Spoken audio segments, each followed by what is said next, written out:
Okay, I'm back. I just got a couple bases ready to go. I got some of the oven-baked Slate. And this stuff's breaking out pretty nice. It's actually, the cooler it gets, the easier it is to work with. And we'll make some, well, actually something that gets pretty strong. Oops. You see that? So I got some interesting stuff. I had some of this laid funny on the foil, so it got a curve to it. But it should add some more interest. But let's see how we do this.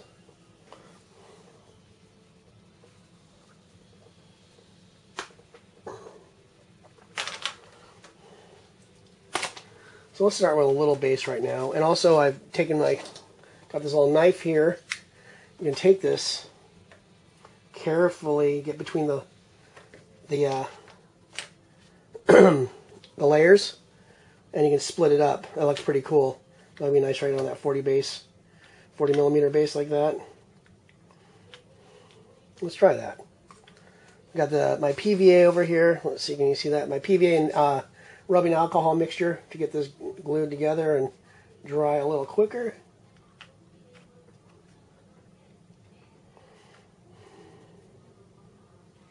There we go there. And let's do some small little chunks. Let's do that. Maybe the more interesting side on the way up. Like that. Let's see, I want to do some interesting stuff with this. Let's see. Break it up. Get like a big chunk out of here.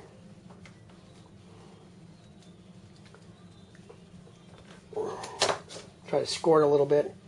That breaks right on the score, so it scores nicely and breaks apart. Actually, it cuts pretty nicely. So this one, I'm trying to make something kind of really interesting on the bigger base.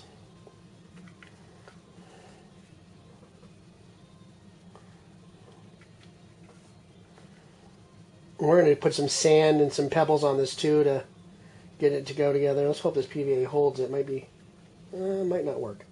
But I'm going to glue this all down, and we'll be back. Thanks. Hey, I'm back real quick. I decided the PVA with this stuff holding on right away is taking too long. So I'm just wiping it down, basically going in with super glue. And just get a nice good amount on there. And let's hit the base with some of the soaps. Excuse me. Get the accelerator on the base. And get that ready to go down. And we're in business. There, we're done. Do the same with this one. Let's wipe off that glue first, that PVA. We're going to go into the PVA and the sand next. I might do a little more detail on the other one. On the 65 millimeter base. I think the 40 millimeter is done. Maybe put a couple of pebbles on the sides. This, I don't want too much onto it. It looks pretty cool the way it is. A little sand, maybe another little pebble here and there. But I'm going to finish doing the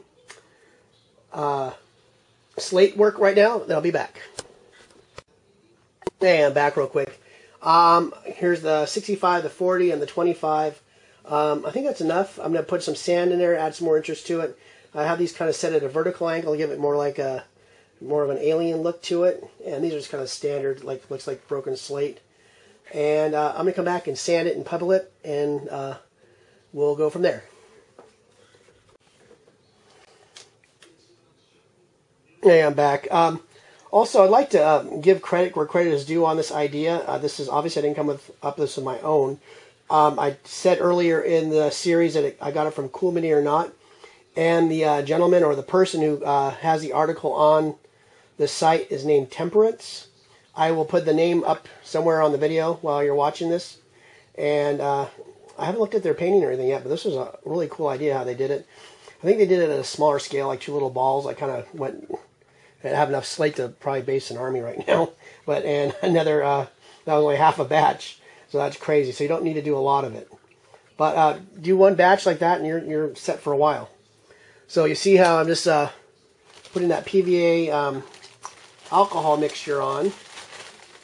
Just throw this in the bag of sand. This is a mixture of all different kinds of ballast, probably some Santa Cruz beach sand, and some craft sand or some gold flakes I think I got from some kind of, I like the texture, some kind of bag from Walmart.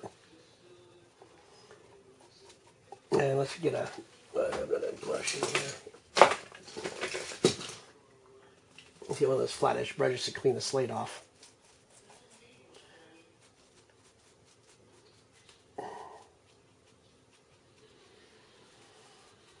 I want to keep it because I want to have that nice texture with the those layers in the slate to be able to show. Let's get this another.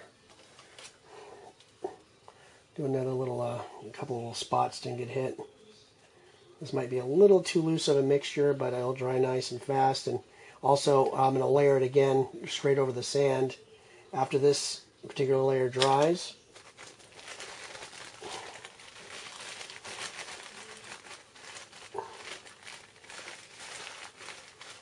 So there we go. Get that back over the junk bowl here. Get that clean brush. Everything cleaned out of here. That cleans off real easily. Just remember to clean this brush when we're done, because it's going to have a little bit of the glue residue on it. It'll stiffen up on you. Okay, so we got that one done. And this will be, oops, using the wrong brush again.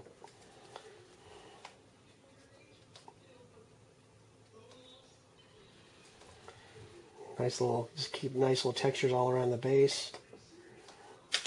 Dump it in here. Press.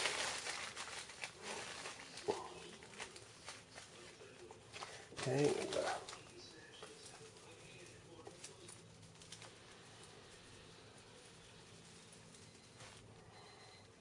Clean this off. And this is getting boring right now. I'm going to stop right here and just finish the other base so you got the idea, and we'll go from there. Thanks. Hey, I'm back again. I don't want to bore you with details, but I want to make this a real thorough tutorial.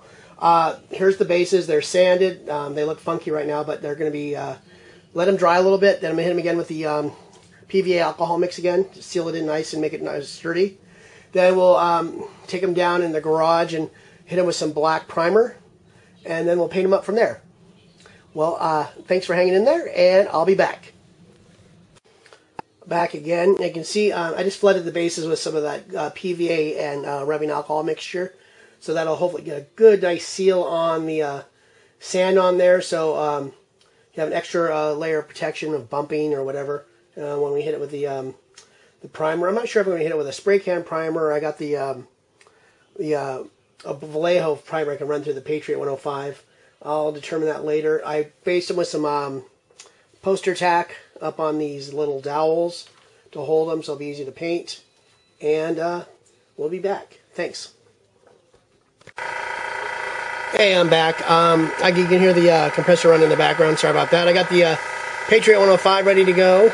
So I'll throw this stuff in your face so closely.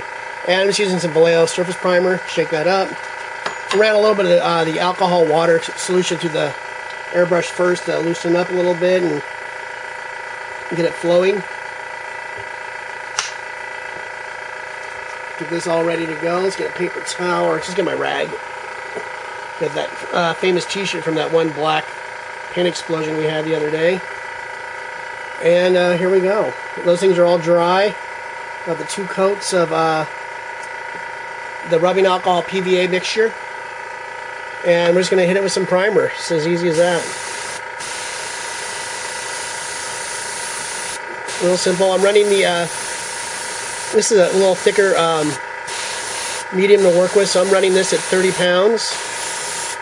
And you can see this is covering right away. Get the airbrush in there. You can see if you hit it in different directions, you're already getting some little bit of detail out of it.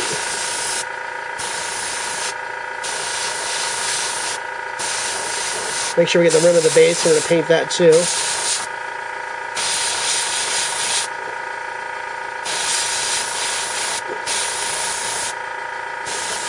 There we go. Got a prime base. Let's just go for let's do the 60 millimeter.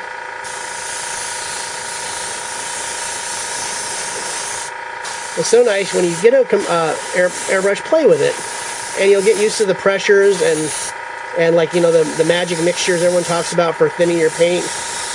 It takes a while to get that down, but once you do, it's pretty much, it's all like riding a bicycle eventually.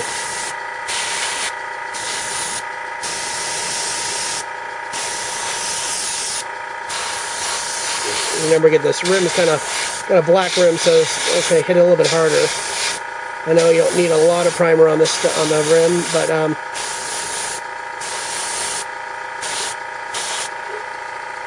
that's looking pretty cool. Let's get the 40 millimeter, and we'll let these dry for a little while. Then we're just going to come just do some simple dry brushing. I just want to see the detail on this. I mean, it was a very interesting little article. The article is, I believe, over 7 years old on Fool Me or Not. That's a good place to find, you know, good articles to increase your modeling skill and knowledge. And I'm going to put Temperance's article in the description of this video. I'll put it in each section. I'm probably going to do this in a few parts, so don't keep you tied up for too long. Well, that's about it for right now. Thanks for joining me, and obviously I haven't cleared my desk yet. The orcs are still lurking around. But I just saw this and wanted to try it out, and it worked pretty nice. I just did that second batch, and I did a little experiment of, besides just like lining up nicely to see those nice separations in the material, kind of folded in on each other and see if we get some more funky rock formations that way. And I don't know if I'm going to show that. I might just show a little video within this series of those. They're cooling right now. But as usual, thanks for joining me. Don't forget to like, and please comment. I love those. And subscribe. Thanks.